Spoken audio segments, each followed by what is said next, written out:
কেমন হবে কিয়ামতের আগের শেষ রমজান, কি ঘটবে সেদিন? সেই রমজানের মধ্যে আকাশ থেকে শোনা যাবে একটি বিকট শব্দ, কিন্তু সেটা কিসের শব্দ হবে? পৃথিবীতে ওই রমজান মাসটি আসার পরে পৃথিবী চলে যাবে ধ্বংসের মুখে। হ্যাঁ ঠিক, সেই রমজানের পরেই আসবে কিয়ামত। তবে সেই রমজানের আলামত কি? কবেই বা আসতে পারে উক্ত রমজান মাসটি? গবেষকরা কিভাবে নিশ্চিত হবে যে এটাই শেষ রমজান? প্রিয় দর্শক, আপনি একজন মুসলিম হলে ভিডিওটাকে কখনোই এড়িয়ে যাবেন না এবং ছড়িয়ে দিবেন সকল মুসলিম ভাই ও বোনদের মধ্যে।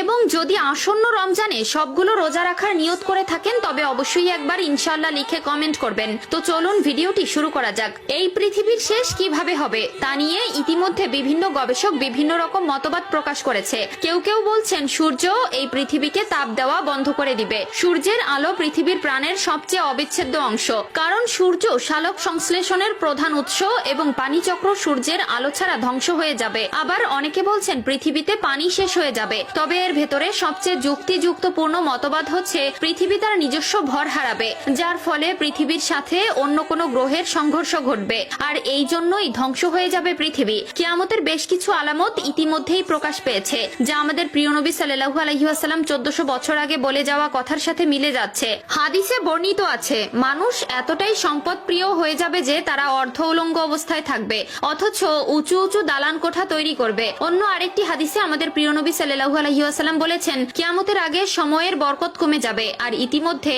এই সকল আলামত প্রকাশ পেতে শুরু করেছে। প্রিয় দর্শক, চলুন জেনে আসি কিয়ামতের আগে শেষ রমজান কেমন হবে, আর এটাই যে শেষ রমজান তা কিভাবে গবেষকরা বুঝতে পারবে। কিয়ামতের আগের রমজানে এক বিশেষ নিদর্শন দেখা যাবে। আকাশে বিকট জোরে শব্দ হবে, যাতে করে 100 জনের ভেতর 70 জন মানুষ বধির হয়ে যাবে, অর্থাৎ তারা আর কানে শুনতে পাবে না। নুহাইবুন হাম্মাদ তার কিতাবুল ফিতানের একটি হাদিসে বলেছেন, একবার নবী করিম সাল্লাল্লাহু আলাইহি ওয়াসাল্লাম বলেছেন, কিয়ামতের আগে যে রমজান আসবে তখন সেই রমজানের ভেতরে যে কোনো একদিন তারা বিকট জোরে শব্দ শুনতে পাবে। এই আওয়াজ এতটাই রহস্যময় এবং ভয়ঙ্কর হবে যে মানুষ এবং অন্যান্য প্রাণীরা ভয়ে আর এক সপ্তাহের বেশি ঘর থেকে বের হবে না, এবং পৃথিবীর সকল গবেষকরা এই আওয়াজের উৎস খোঁজার চেষ্টা করবে, কিন্তু তারা সেই আওয়াজের কোনো প্রকার কোনো উৎস খুঁজে পাবে না। সেই রমজানের পর থেকেই মানুষ তাদের খাদ্য চাহিদা পূরণ করার জন্য আগামী 1 বছরের খাবার জমা করে রাখবে, কারণ সেই বিকট আওয়াজের পরে পৃথিবীতে আর কোন রকম কোনো ফসল হবে না, মানুষ অনাহারে থাকবে ও ব্যাপক দুর্ভিক্ষ দেখা যাবে।